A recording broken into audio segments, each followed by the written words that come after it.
प्रीतमगढ़ के राजा खड़क सिंह बहुत ही अयाश और मजाकिया किस्म का राजा था। अपनी दो दो पत्नियों के रहते हुए नर्तकियों के साथ मुजरा सुनता रहता था। इसका फायदा डाकुओं के सरदार चंपत सिंह ने उठाया। वो धीरे धीरे सरताजपुर गांव का लगान वसूल कर राजा को देने लगा। कुछ ही सालों में चंपत सिंह इतना मजबूत हो गया कि राजा भी उससे डरने लगे। वह मनमाना लगान वसूलने लगा। एक दिन, बेटा पिताजी, हम लोग दिन रात कड़ी मेहनत करके कमाते हैं और डाकू चंपत सिंह के आदमी हमारा धन छीन कर ले जाते हैं। पिताजी, अरे बेटा, हम लोग गरीब पंडित हैं। हमें तो पूजा करवाकर अपना पेट भरना है। हमें राजनीति से क्या लेना देना। बेटा, नहीं पिताजी, हमारा काम हमारे धर्म की रक्षा करना भी है। इस बार हम लोग कोई कर नहीं देंगे। माँ, नहीं बेटा, डाकू लोग बहुत ही बुरे लोग हैं। उनका काम ही लूट, हत्या और छीना झपटी है। इन लोगों से पंगा नहीं ले सकते। बेटा, नहीं माँ, हमें आवाज उठानी ही पड़ेगी। कब तक हम गुलाम बनकर रहेंगे बताओ। तभी जगीरा लगान वसूलने ज्ञानचंद के पड़ोसी रतन के पास पहुंचा। जगीरा, क्यों रे रतन? पिछली 2 बार से तुम्हारे बेटे की तबीयत खराब होने का बहाना बनाकर लगान नहीं दे रहा है। इस बार कोई बहाना नहीं चलेगा। रतन, आप सही कह रहे हैं, लेकिन मेरा बेटा बंकू सही में बीमार है और इस बार भी लगान नहीं चुका पाऊंगा। जगीरा, रतन, मैं कुछ नहीं जानता कि तुम और तुम्हारे परिवार का क्या होगा। मुझे तो बस लगान से मतलब है, और वो तो तुम्हें देना ही पड़ेगा, चाहे तुम जी कर दो या मर कर दो। तभी बंकू को खून की उल्टी आती है। सुनीता, बंकू की माँ, ये लो मंगलसूत्र और जाकर लाला से उधारी लेकर वैद्य जी से दवा ले आओ। जगीरा मंगलसूत्र सुनीता के हाथों से छीन लेता है। जगीरा, चलो, अब तक का लगान तो इससे चुका जाएगा, और हाँ, आगे से लगान के पैसे समय से देना। अभी तो मैं जा रहा हूँ, जल्दी ही दूसरा लगान लेने आऊंगा, समझे? सुनीता, मालिक, हमारा बच्चा मर जाएगा।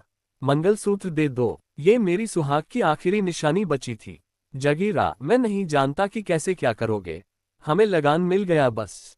चंपत सिंह, आए क्या हुआ बे? एक लगान वसूलने में इतनी देरी लगाएगा तो पूरे गांव का लगान लेते लेते साल बीत जाएगा। जगीरा, सरदार, उसका बच्चा बीमार है और बोल रही है कि मंगलसूत्र इसके सुहाग की निशानी है। मेरा पैर पकड़े हुए है। चंपत सिंह, तो तुम देख क्या रहे हो? मारो एक लात। इन सुअरों को जितना आजादी दोगे उतना ही सर पर चढ़कर नाचेंगे। अगर पैसे नहीं है तो सुंदर काया तो है ना। कहो कि शाम को हवेली पर चली आए, लगान माफ कर देंगे। बंकू एक पत्थर उठाकर चंपत सिंह को मारता है। बंकू, कुत्ते, मेरी माँ को गाली देता है। मैं तुम्हें नहीं छोड़ूंगा। पत्थर जाकर सीधा चंपत सिंह के सीने में लगता है। जगीरा सुनीता को जोर से एक लात मारता है और बंकू को उठाकर वहीं पटक देता है। बंकू एक बार फिर खून की उल्टी करता है। रतन, माफी मालिक, माफी, बच्चा है। माँ के बारे में गंदी बात सुनकर तहस में आ गया मालिक। जगीरा, इस हरामजादे की इतनी हिम्मत की सरदार पर पत्थर चलाया। इसको जिंदा रहने का कोई हक नहीं है। सुनीता, मालिक, अपना बच्चा समझकर छोड़ दीजिए मालिक। मेरे घर का इकलौता दीपक बुझ जाएगा। चंपत सिंह, ठीक है। ओ ए जगीरा, छोड़ दे उसको, इसे ले चल उठाकर। दीपू का खून खौल जाता है और चंपत सिंह की ओर दौड़ता है। दीपू, दुश्मन, मैं तुझे नहीं छोड़ूंगा। ये ले। इतना कहकर दीपू एक लाठी चंपत सिंह को मारता है। तब तक जगीरा और उसके गिरोह के अन्य डाकू दीपू को पकड़कर मारने लगते हैं। चंपत सिंह, रुक जाओ जगीरा, इसने डाकू चंपत सिंह पर हाथ उठाया है और एक नहीं, इस गांव के दो लड़के आज हम पर हाथ उठा रहे हैं। इनकी सजा इन्हें मिलेंगी। चलो इसे हवेली पर ले चलो, वहीं हम इसकी सजा सुनाएंगे और उस लड़के की माँ को भी हवेली पर ले चलो। ज्ञानचंद, मालिक, आप इसे छोड़ दे मालिक। हम ब्राह्मण हैं। हम अपने इष्ट देव की कसम खाकर कहते हैं, अब ये ऐसा कभी नहीं करेगा। भीख मांगते हैं, हमें छोड़ दो। बदले में मुझे 10 कोड़े मार लो। चंपक सिंह उनकी एक नहीं सुनता। दीपू और सुनीता को लेकर वह अपने अड्डे पर चले जाते हैं। इधर ज्ञानचंद और रतन राजा खड़क सिंह के पास पहुंचकर, ज्ञानचंद, महाराज की जय हो। मैं सरताजपुर गांव का एक दरिद्र ब्राह्मण हूं। मेरा बेटा दीपू और इसकी पत्नी सुनीता को डाकू चंपत सिंह और जगीरा पकड़कर अपने अड्डे पर ले गया है। कृपया सैनिक भेजकर उन्हें छुड़वा दीजिए। रतन, हाँ महाराज, मैं एक किसान हूँ। मेरा बेटा बहुत दिनों से बीमार है। मेरी पत्नी को जगीरा और चंपत सिंह उठाकर ले गए हैं। उसे वापस करवा दो महाराज। राजा, क्या कहा? डाकू चंपत सिंह, देखो, तुम तो जानते ही हो कि डाकू चंपत सिंह से हमारी सेना भी डरती है। इस मामले में मैं तुम लोगों की कोई मदद नहीं कर सकता। अगर कुछ किया तो वो मेरा तख्ता पलट कर सकता है भाई। बेहतर होगा कि तुम लोग चंपत सिंह के पास ही जाओ, शायद उसे दया आ जाए। इधर डाकू चंपत सिंह के अड्डे पर। चंपत सिंह, जागीरा, अरे इस लड़के को पहाड़ी पर ले जाकर नदी में फेंक दे और सुनीता को कल सुबह इसके गांव पर छोड़ाना। आज ये मेरे साथ रहेगी। जगीरा दीपू को ले जाकर पहाड़ी से नीचे नदी में फेंक देता है। नदी में गिरते ही दीपू बेहोश हो जाता है और रात भर बहते बहते एक अनजान जंगल के किनारे पत्थर से टकराकर रुक जाता है। तभी एक महान तपस्वी देवराज की नजर उस पर पड़ती है और वो दीपू को अपनी कुटिया में ले जाकर उपचार करते हैं। कुछ ही देर में दीपू को होश आ जाता है। दीपू, मैं कहाँ हूँ? देवर्षि, आप कौन हैं? देवराज, मैं तपस्वी देवराज हूँ। बालक, तुम नदी के किनारे पड़े थे तो मैं तुम्हें कुटिया में ले आया। तुम कौन हो बालक, और नदी में कैसे गिर गए? दीपू, देवर्षि, मैं प्रीतम गणराज्य के सरताजपुर गांव का एक दरिद्र ब्राह्मण का बेटा हूँ। हमारे राजा खड़क सिंह हैं, लेकिन डाकू चंपत सिंह का आतंक हमारे गांव पर है। उसने हम सभी गांववासियों का जीना हराम करके रखा है। दीपू तपस्वी देवराज को सारी बात बताता है। देवराज, दीपू, तुमने एक निर्भीक ब्राह्मण का कर्तव्य निभाया है। हम तुम्हें वरदान देते हैं कि अन्याय के खिलाफ तुम जो भी काम करोगे उसमें सामने वाले की आधी ताकत तुम्हारे अंदर आ जाएगी। दीपू जंगलों से होता हुआ अपने गांव की ओर चल देता है, लेकिन तभी उसके सामने जंगल का राजा शेर आ जाता है। दीपू, देखो शेर भैया, मुझे गांव वालों को बचाने जाना है, मुझे छोड़ दो। शेर, हाथ में आए शिकार को यूं ही जाने दूं? मुझे बेवकूफ समझा है क्या? दीपू, देखो भैया, ऐसे ही मैं बहुत गुस्से में हूं और गुस्सा मत दिलवाओ, बता रहा हूं, नहीं तो तुम्हारे लिए ठीक नहीं होगा। शेर, अच्छा, चूहे को भी गुस्सा आता है।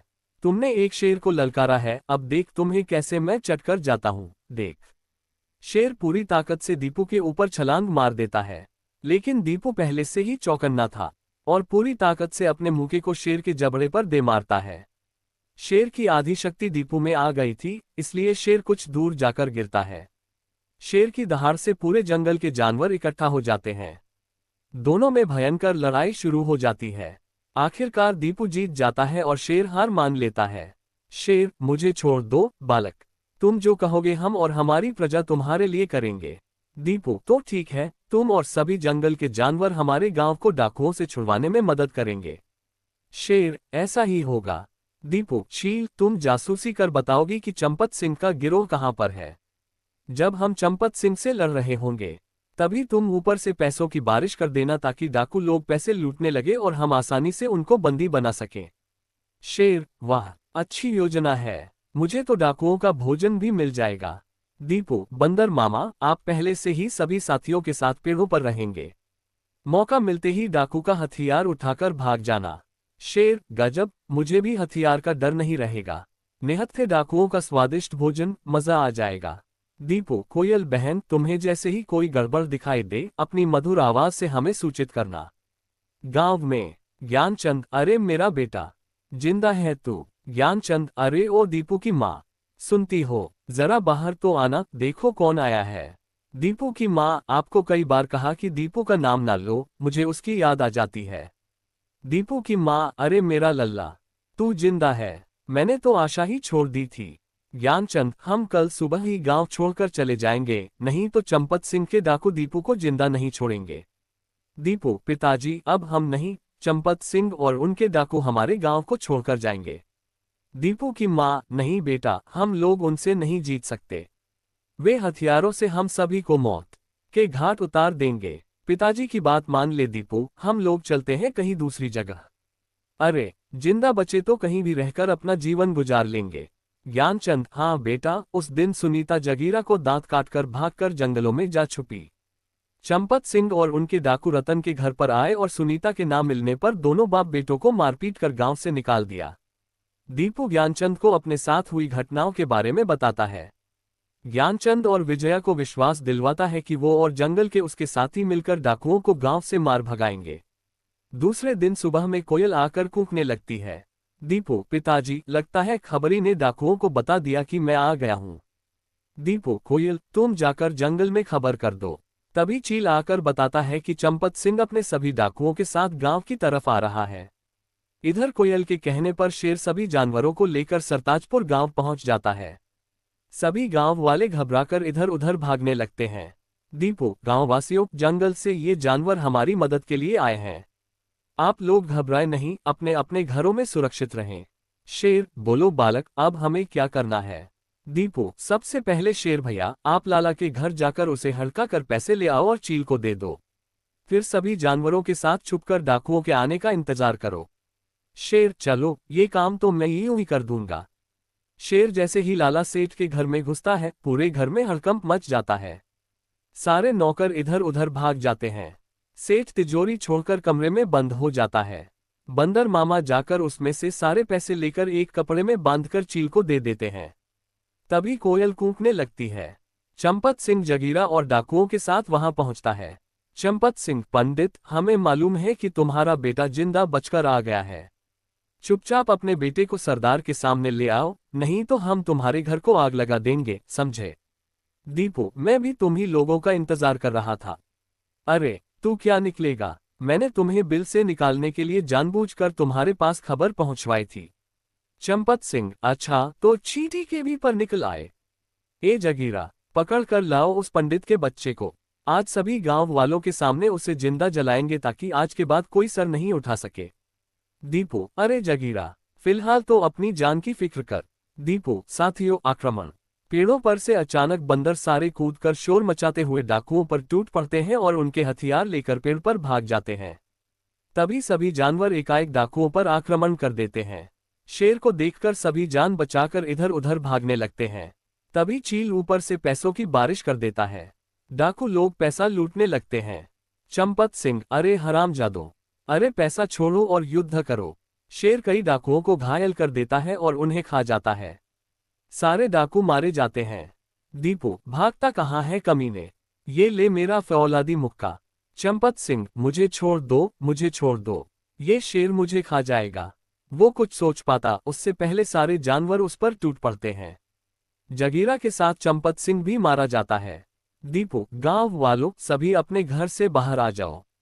सारे डाकू मारे गए। अब हमारा गांव दरिंदों से मुक्त हो गया है। सारे गांववासी खुशी से नाचते हुए अपने अपने घरों से बाहर आ जाते हैं। राजा खड़क सिंह सरताजपुर गांव को लगान मुक्त गांव घोषित कर देता है। कुछ दिन बाद रत्न भी अपने परिवार के साथ गांव वापस आ जाता है। सभी खुशी खुशी रहने लगते हैं।